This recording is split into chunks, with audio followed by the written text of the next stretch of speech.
Propostas para o governo do estado do Amazonas.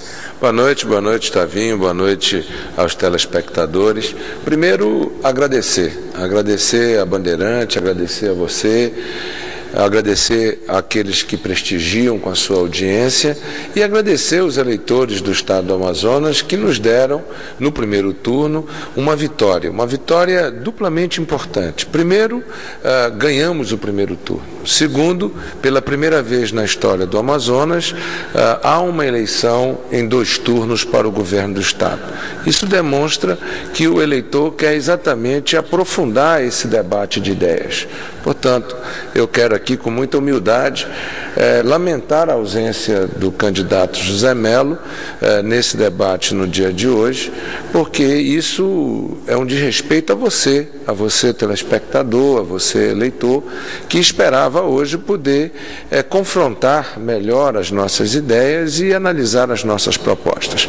Ao mesmo tempo, eu quero dizer ao telespectador e ao nosso eleitor de que nós queremos, neste segundo turno, poder contar um pouco da nossa história, da história também do nosso adversário, para que você não fique apenas com uma visão daquilo que está na propaganda. A propaganda nem sempre mostra todos os lados de uma pessoa.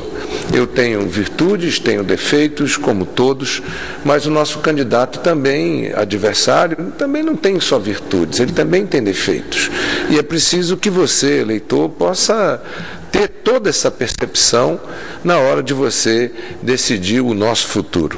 Afinal de contas, nós precisamos apresentar soluções para os problemas do nosso Estado, da nossa gente, e ao mesmo tempo mostrar que com firmeza, com humildade e com muito trabalho, nós seremos capazes de desenvolver o nosso Estado e melhorar a vida de todo o povo do Amazonas. Ok, candidato, muito obrigado pela presença aqui.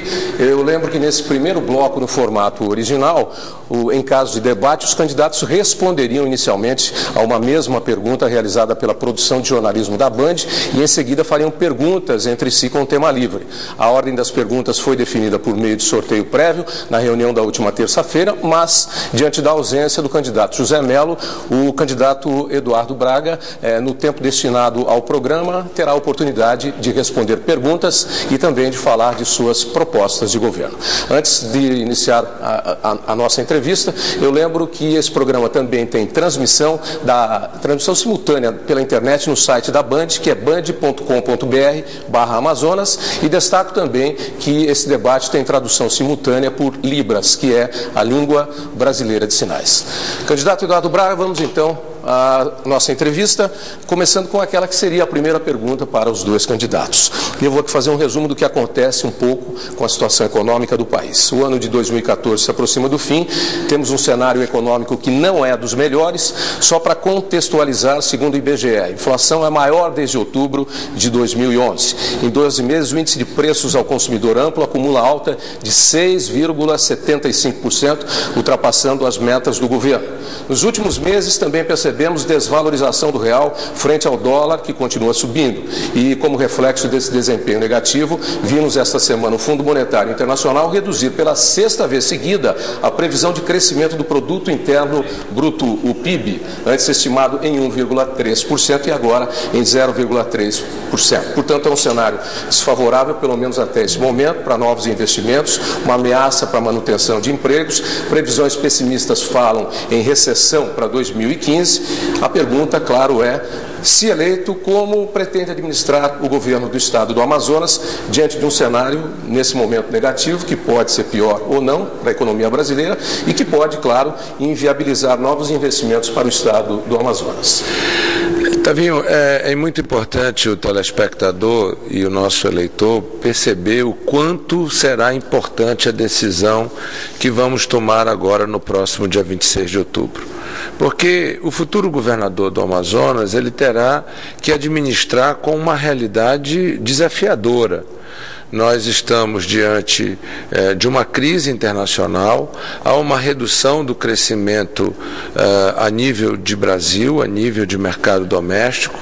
E, ao mesmo tempo, o Estado do Amazonas precisa manter investimentos crescentes e precisa atrair investimentos privados para que nós possamos ter geração de emprego na capital e que nós possamos, de forma consistente, levar para polos de desenvolvimento do interior do Estado do Amazonas novas ofertas e novas opções de investimento do setor privado e do setor público, tudo visando a geração de emprego e renda.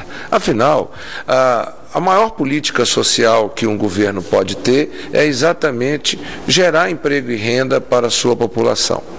Nós conseguimos algumas vitórias importantes, entre elas a prorrogação da Zona Franca por mais 50 anos. Isso não foi fácil de conseguir. Nós conseguimos graças a uma bela articulação junto ao governo federal. Eu participei dessa articulação diretamente, um compromisso que a própria presidenta Dilma assumiu com o Estado do Amazonas quando da eleição de 2010, sobre a nossa coordenação, e essa garantia constitucional de mais 50 anos para a Zona Franca é a garantia para que o investidor, mesmo em períodos de crise, possam investir no Amazonas, porque tem a tranquilidade que durante 50 anos ele tem uma segurança jurídica para o seu investimento.